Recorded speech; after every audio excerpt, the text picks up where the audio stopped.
করে এসেছে রাস্তাটা। ওনার রাজনীতি জীবন থেকে শুরু করে কথা বলতে গেলে অনেক সময় লাগবে। আপনারা সবই ওনার সম্বন্ধে জানা আছে। সে আমাদের মাননীয় এমপি, আমাদের টাঙ্গাইল জেলার বিপ্লবী ভারভার সাধারণ সম্পাদক। ওনার রাজনীতি জীবনে অনেক ইতিহাস রয়েছে। যে আজকে যিনি মধ্যমণি অ্যাডভোকেট বিপি জওহারুল ইসলাম মাননীয় সংসদ। আমাদের মধ্যে আরেকজন ব্যক্তি উপস্থিত রয়েছেন, যিনি উপজেলা নির্বাহী অফিসার। উনি এমন একজন অফিসার, জনপ্রতিনিধিরা যে সমস্ত কাজে কর্মে যা করে, উনি সেই সখীপুরবাসীকে উনি কাজকর্ম করে ওনার দক্ষ দিয়ে এবং ওনার আচার ব্যবহার দিয়ে আমাদের সখীপুরের মানুষকে যিনি আলোকিত করেছেন, সেই উপজেলা নির্বাহী ফারজানা আলম। আমাদের মধ্যে উপস্থিত রয়েছেন যিনি জীবনে একবারও নির্বাচনে হেরে যান নাই, অর্থাৎ গজিরা ইউনিয়নের সাবেক চেয়ারম্যান, সখীপুর উপজেলার ভারভার পৌর পিতা, বীর মুক্তিযোদ্ধা। আল্লাহ ওনার কপালা মানুষ, কপাল ভালো। আমার শ্রদ্ধাভাজন মামু আবু হানিফ আজাদ আমাদের মধ্যে ইতিমধ্যে বক্তব্য রেখেছেন। আলিম স্যার আমাদের মধ্যে, আনোয়ার জেলা পরিষদ সদস্য বক্তব্য রেখেছেন। অনেক নেতৃবৃন্দ অবশ্য উপস্থিত রয়েছেন, নাম বলতে গেলে সময় লাগবে। যে মহিলা আওয়ামী লীগ সভানেত্রী সহ বা মহিলা আওয়ামী লীগ নেতৃবৃন্দ, আওয়ামী লীগের নেতৃবৃন্দ, সুধীমণ্ডলী, আমার সাথী চেয়ারম্যানবৃন্দ, যুবলীগ, ছাত্রলীগ সকলে এবং কাকরাজানের ইউনিয়নের আমার ভাইয়েরা এবং আমার বোনেরা, সকলকে ধন্যবাদ। আমি অবশ্য বক্তব্য দিতে চাই না, আমি একটি কথাই শুধু বলে আমার বক্তব্যটি টানব।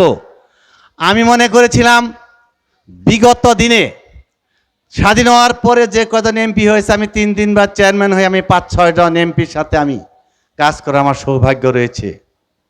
আমি আজকের এমপি মহোদয় প্রশংসা আমি করতে চাই না, শুধু একটি কথাই, যিনি কাজ এবং কর্মের সাথে কাজ করে। আমি মনে করেছিলাম যাদবপুর ইউনিয়নের দক্ষিণ এলাকায় আমাকে কত রাস্তা যে কাঁচা রয়েছে, খালি এটাই কইছি। ওখানে দেখি যে কাকরাজান সারাটা জীবন আমরা সখীপুর থেকে এবং যাদবপুর আমরা দক্ষিণ এলাকা থেকে শুনে এসেছি যে আগেকার এমপি যারা ছিল সব কাকরাজান অর্থাৎ স্বর্ণের মতো রাস্তা করে দিয়েছে। এখন দেখি যে আমাকে সবচাইতে হলো কাকরাজান হলো সবচেয়ে অবহেলিত জায়গা।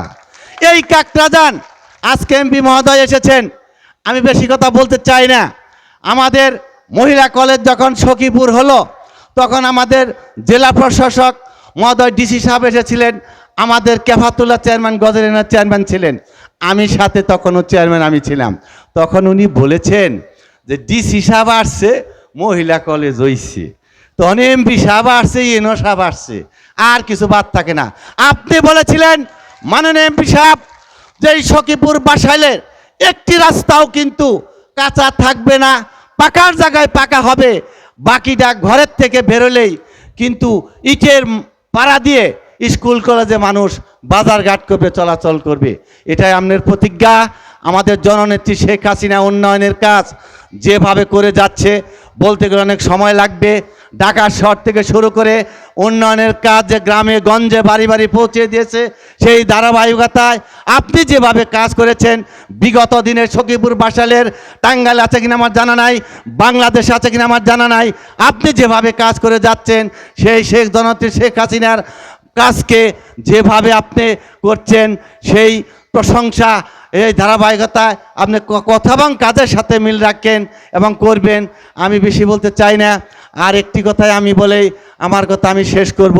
মাননীয় এমপি সাহেব, আমরা হলো কপাইলা মানুষ, আমাদের এমপি সাহেব ভালো, সারা জীবন এমপি পাই নাই, আবার ভালো মানুষ। আমাদের ডিসি জেলা প্রশাসক, উনি একজন বীর মুক্তিযোদ্ধার সন্তান, এতই ভালো, টাঙ্গাইলের কাজ করতে পারো। আমাদের এনু মহোদয়, আমাদের জীবনে কোনোদিন এত ভালো এনু এই চেয়ারে পাই নাই, সেটাও পেয়েছি, পিআইও পেয়েছি, প্রশাসন পেয়েছি, মানুষও ভালো পেয়েছি। কেন আমাদের কাজ হবে না? অর্থাৎ আমাদের একটি রাস্তাও কাঁচা থাকবে না। আমাদের জননেত্রী শেখ হাসিনাকে আবার চাই, আপনাকে আবার চাই, নৌকা মার্কা আবার আমাদের দরকার। সেই নোহালি চালাক কাকরাদান বাসীকে সকলকে ধন্যবাদ দিয়ে আমি আমার কথা শেষ করছি। জয় বাংলা, জয় বঙ্গবন্ধু, সকলকে ধন্যবাদ।